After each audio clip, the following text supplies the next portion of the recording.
प्रत्येक दिवस की भांति आज भी हम यहाँ पर कार्यक्रम लाइव चर्चा का प्रोग्राम शुरू कर रहे हैं और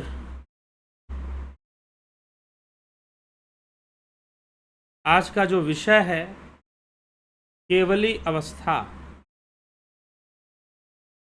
अहंकार का लय और योगी का पतन। इस विषय पे आज हम चर्चा करेंगे।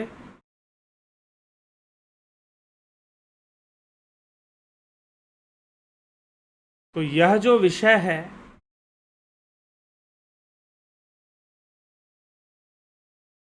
योगी का लय होना, योगी का पतन होना,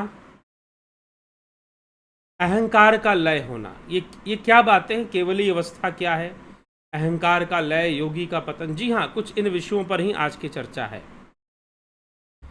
सूत्र क्या कहता है? तो शिव सूत्र आणव उपाय का 31वां सूत्र है। 31वां और 33वें सूत्र पर आज हम विचार करेंगे। ये सूत्र हमें किस ओर ले जाते हैं, क्या समझाते हैं? तो सूत्र कहता है स्थिति लयो, स्थिति लयो अर्थात स्थिति का लय होना। तुर्यातीत अवस्था को प्राप्त करने वाला योगी जो संपूर्ण मातृका शक्ति का स्वामी बन चुका है, स्वामी बन चुका है, उसी की शक्ति से सृष्टि हो रही है, उसी की शक्ति से संहार हो रहा है, प्रलय हो रहा है और उसी की शक्ति से सब कुछ चल रहा है। तो अब एक यहाँ पर प्रश्न उठता है कि जब योगी के अंदर इतनी शक्तियां आ गई कि वो कुछ भी कर सकता है और सब कुछ उसी से हो रहा है, वो ऐसा अनुभव भी कर रहा है, लेकिन वह भटक सकता है, बहक सकता है अपनी शक्तियों से, लेकिन ऐसा नहीं होता। इस अवस्था में ऐसा नहीं होता। हाँ, तुरीय अवस्था में ऐसी संभावना है कि उसका पतन हो जाए, लेकिन इस अवस्था में उसका पतन नहीं होता। क्या होता है? ऐसा क्यों नहीं होता है? क्योंकि उसकी स्थिति का लय होने लग जाता है। स्थिति का लय मतलब अहंकार का लय, और अहंकार का लय होने से संसार की स्थिति का भी लय होने लग जाता है। तो वो पतन की अवस्था में जा नहीं सकता,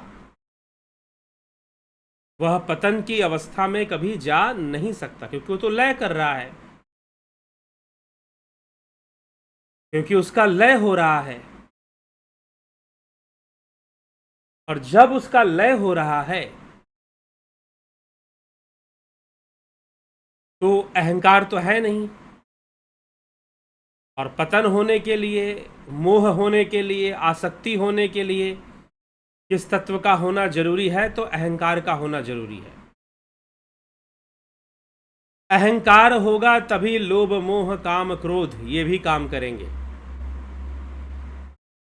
इन पंच विकारों का जो राजा है वो कौन है?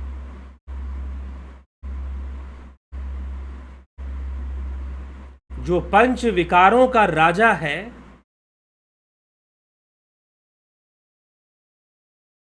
वो कौन है? अहंकार है। तो इसलिए कहा गया माया तजे तो क्या तजे, मान तजा नहीं जाए, मान भय मुनिवर गले, मान सबन को खाए। तो जब अहंकार है तो पतन की संभावना है, लेकिन जब अहंकार का ही लय हो रहा है तो पतन कहां से होगा? इसलिए इस अवस्था में योगी को पतन का भय नहीं रहता।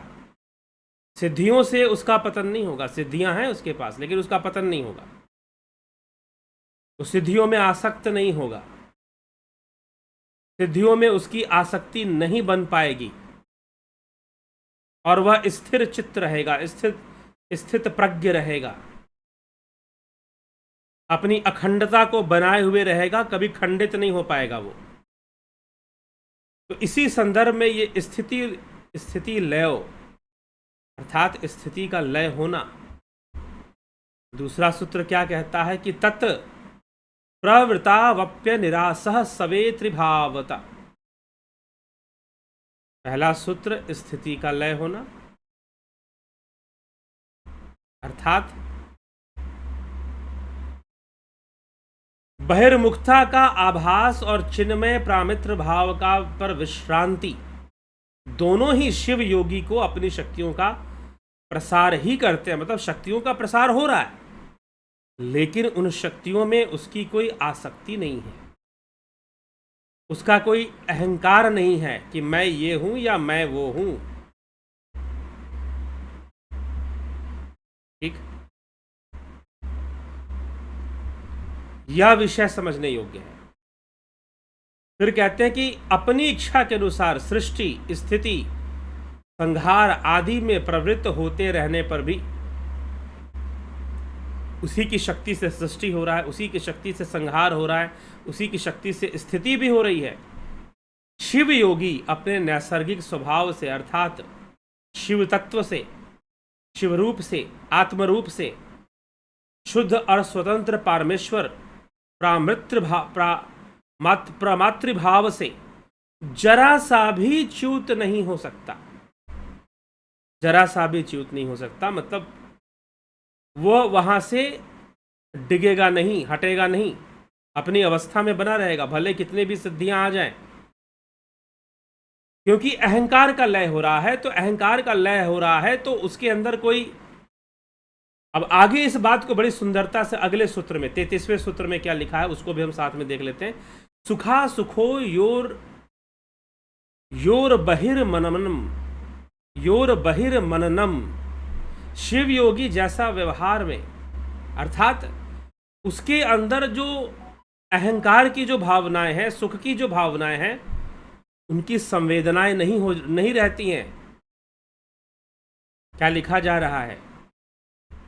लोकवतस्य योगिना सुख दुखयो संवेदनम न भवति सतु नील पीतादि वदन योर बहिरेव मनन करोति प्रशांत मातृता भावो योगी सुख दुखाभ्याम कथमपि न संबद्धते। सुख और दुख से उसका संबंध नहीं रहता। सुख दुखाभ्याम कथमपि न संबद्धते। सुख और दुख से उसका संबंध नहीं रहता। उस लोकवत सांसारिक सुख और दुख का अंतर संवेदना उसे नहीं होती है। कौन से योगी को? तुरीयातीत अवस्था प्राप्त योगी को सुख और दुख की अंतर संवेदनाएं नहीं होती है। वह तो नील पीतादि के समान इनका बहिर्मनन करता है, बाहर से ही दिखाई देता है, बस उसे प्रभावित नहीं कर सकती। अज्ञान धन वाला शुभाशुभ से कलंकित होता है। जो अज्ञानी है उसके लिए कोई वस्तु शुभ है, उसके लिए कोई वस्तु अशुभ है, लेकिन तुरीयातीत अवस्था को प्राप्त योगी, उसके लिए कोई वस्तु ना शुभ है और उसके लिए ना ही कोई वस्तु अशुभ है। ठीक, उसके अंदर ये सब चीजें संवेदित नहीं होती हैं, सुख और दुख की संवेदना नहीं होती। सृष्टि स्थिति ध्वंस में इनके अनन्य भेद से योगी के स्वस्वरूप में अन्यथा भाव आ सकता है। इसका उत्तर है सृष्टि आदि भावों में प्रवृत्त होते हुए भी योगी स्वरूप में स्थित होने से एवं ज्ञान स्वरूप होने से कदाचित भी च्युत नहीं हो सकता और ना होता है। और उसे सुख और दुख प्रभावित नहीं करते। सिद्धियों से कोई आनंद उसको नहीं होता। संभाव रखता है सुख दुखे समय कृत्वा, और रखता नहीं है, कोई जबरदस्ती नहीं रखता है। वो ऐसी अवस्था में चला गया है जहां संभाव स्थापित हो जाता है। और इसी अवस्था को 34वें अवस्था में लिखा गया है तद्वी मुक्तस्तु केवली। तद्वी मुक्तस्तु केवली, जिस योगी को सुख दुख से मुक्ति मिल गई है, सुख दुख से मुक्ति मिल गई है, ना वो सुखी होने के लिए व्याकुल हो रहा, भाग रहा है, और ना दुखों से व्याकुल हो रहा है। ना वो सुखी होने के लिए बेचैन है और ना वो दुखों से व्याकुल हो रहा है, उसकी सम अवस्था बन रही है। इसी के लिए तद्वी मुक्तस्तु केवली, इस अवस्था को केवली अवस्था कहा गया है योग सूत्र में। तो आज 4 सूत्रों पे हमने चर्चा कर ली। चारों सूत्र एक दूसरे से जुड़े हुए हैं, इसलिए एक साथ। केवली अवस्था क्या है? कौन सी अवस्था केवली अवस्था है? तो स्थिति लयो, पहले स्थिति का लय हो, अहंकार का लय हो, आपके अस्तित्व का लय होना शुरू हो जाता है। तो फिर सृष्टि आदि करने की जो क्षमता और जो शक्ति योगी के अंदर आ गई है, सिद्धियां आ गई हैं, उससे उसमें कोई मोह अहंकार नहीं रह जाता। वो ऐसी अवस्था को प्राप्त कर लेता है जहां पर सुख और दुख की संवेदनाएं नहीं रहती हैं। योगी के अंदर सुख और दुख की संवेदनाएं नहीं रहती हैं। सुखा सुखो योर बहिर्मननम, लोकवतस्य योगिना सुख दुखयो संवेदनम न भवति। सुख दुख की संवेदना योगी के अंतर्मन में नहीं हो सकता है और ना होता है, इसीलिए सुख दुख की कोई संवेदना नहीं होती है। तो सिद्धियां प्राप्त हो गई, इस बात का उसे कोई सुख नहीं है, और सिद्धियां नहीं हुई तो दुख भी नहीं है। तो ना कोई उसके लिए सुख है, ना ही उसके लिए कोई दुख है। योगी तुर्यातीत अवस्था प्राप्त योगी के लिए कुछ भी सुख का विषय नहीं और कुछ भी दुख का विषय नहीं। वो तो सम की अवस्था में स्थित है, सम की अवस्था में स्थित है। और ऐसी अवस्था में जहां पर सुख और दुख से मुक्ति मिल जाए, बहुत बड़ी बात है।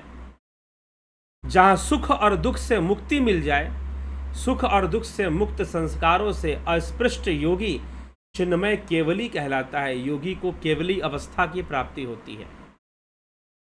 योगी को केवली कहा गया है। ऐसे केवली को, ऐसे योगी को केवली कहा जाता है जो सुख और दुख से मुक्त हो चुके हैं। उनके लिए अब संसार में ना कुछ सुख का विषय है, ना ही कुछ दुख का विषय है। उनके लिए संसार में ना ही कुछ सुख का विषय है और ना ही कुछ दुख का विषय है। ऐसी अवस्था जिसे प्राप्त हो जाए तो वह अवस्था केवली अवस्था, और ये जबरदस्ती की अवस्था भी नहीं है, ये मानने का भी विषय नहीं है। यह तो ध्यान योग की परिपक्वता से प्राप्त होने वाली अवस्था है। ध्यान योग की परिपक्वता से प्राप्त होने वाली अवस्था है। जब ध्यान योग की परिपक्वता होगी, जब ध्यान योग की परिपक्वता होगी तो ऐसी अवस्था की प्राप्ति होगी। ठीक है, तो ये केवली अवस्था के बारे में बताया गया। तो अभी हमने जो चर्चा की, केवली अवस्था, तो योगी का पतन नहीं होता, अहंकार का लय होता है, सुख दुख से मुक्ति मिल जाती है, सुख दुख की संवेदनाएं योगी के हृदय में नहीं होती हैं और योगी केवली अवस्था को प्राप्त हो जाता है। अगर साधक ऐसी अवस्था को प्राप्त हो जाए तो अहोभाग्य है, अहोभाग्य है। इस संसार में मनुष्य अनेकों प्रकार से सुखी दुखी होता रहता है, परेशान होता रहता है, लेकिन जो वास्तविक ज्ञान है उसकी ओर क्यों नहीं बढ़ता? जिन वस्तुओं से वो प्रेम कर लेता है वह प्रेम ही दुख का कारण बन जाते हैं। इसलिए बुद्ध ने कहा प्रेम भी दुख का कारण है। लेकिन योगी जो, जिसके सामने प्रकृति का रहस्य प्रकट है, वो जानता है, इसलिए वो प्रेम करते हुए भी, बाहर से बहुत सारा व्यवहार करते हुए भी अपने लक्ष्य की ओर ही दृष्टि रखता है। और उसका लक्ष्य है उसका स्वरूप, उसकी आत्मा, आत्म स्थित रहने का ही प्रयास रखता है, भ्रमित हुए बिना। इसलिए योगी बनो, तस्माद योगी भवार्जुन। वो स्वयं से जुड़ता है, बाकी संसार से जुड़ना बिछुड़ना उसे कोई प्रभाव नहीं डालता, उसे प्रभावित नहीं करता। ठीक है, तो इसीलिए हमें योग मार्ग पर चलकर केवली अवस्था को प्राप्त करना है, ऐसा लक्ष्य होना चाहिए। सुख दुख से मुक्ति का नाम है केवली, ना सुख से मतलब ना दुख से मतलब। नवधा भक्ति में गोस्वामी तुलसीदास जी क्या लिखते हैं? नवम सरल सब संचल हीना, मम भरोस ही हरस नदीना। हर अवस्था में खुशी आ जाए या दीनता आ जाए, हर अवस्था में एक जैसा रहने वाला भक्त। ठीक, तो चलिए आगे चलते हैं, आपकी टिप्पणियों को देखते हैं। नवजोत नाथ जी, बहुत बहुत अभिनंदन है आपका। जगत नारायण जी, अवनी प्रधान, विमला शाह, रमेश पेशवानी, आशा रानी, सविता नायक, शिवा शर्मा, गोविंद प्रसाद नीमा, विष्णुचंद्र मौर्य, सतीश कुमार, काशीनाथ, विनोद के सूद, भरत छबलानी, अमन कक्कर, MK पीडी, स्मिता सावंत, माधुरी कोले जी, बहुत अभिनंदन है। रतन सिंह जी, बहुत अभिनंदन। अर्जुन भाई चौहान, सूरज जी, रामविलास जी, शिवम भट्ट, वीरेंद्र मिश्रा, उषा श्रीवास्तव, रूपलाल विश्वकर्मा, टिंकू कुचाड़िया जी, ओमराज हेमब्रह्म, पवन कुमार गुप्ता, जोगिंदर सिंह, राम सिंह कश्यप जी, राजू पाल, पूनम सिंगला, कलिंद्र सेठ, गंभीर शाह, बहुत अभिनंदन। मनीष यादव, पंकज सोनी, नीरज पांडे, शर्मानंद पंडित, जोगिंदर सिंह, आप सभी का बहुत बहुत अभिनंदन है। कन्हई कुमार जी, ओम तत्सत। जुड़े रहें, बने रहें और लाभान्वित होते रहें, लाभ उठाते रहें।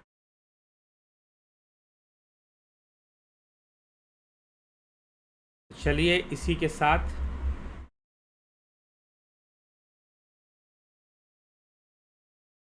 हम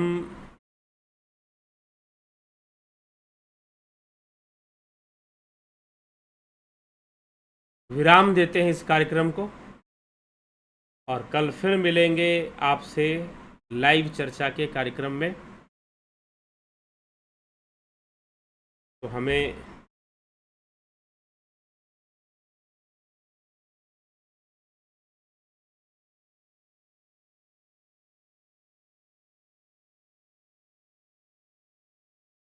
गोपाल लाल शर्मा जी, संदीप मिश्रा जी, सबका बहुत बहुत अभिनंदन है। चलिए ठीक है, तो मैंने कहा अभी आपको कल भी बताया था, यदि आप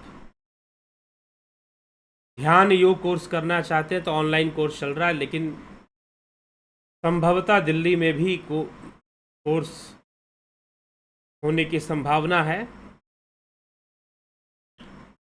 तो यदि आप ऑफलाइन कोर्स ज्वाइन करना चाहते हैं, जिन्होंने कोर्स कर लिया है उनके लिए नहीं बोल रहा मैं, जिन्होंने नहीं किया, ध्यान योग कोर्स करना चाहते हैं तो ज़रूर बताएं कि हम दिल्ली में अगर ध्यान योग होगा तो आप कर लेंगे। वैसे फिक्स होगा तो उसकी अनाउंसमेंट होगी, आप चिंता ना करें, ठीक है।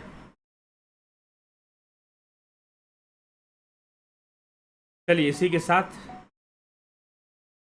विराम देते हैं। आप सभी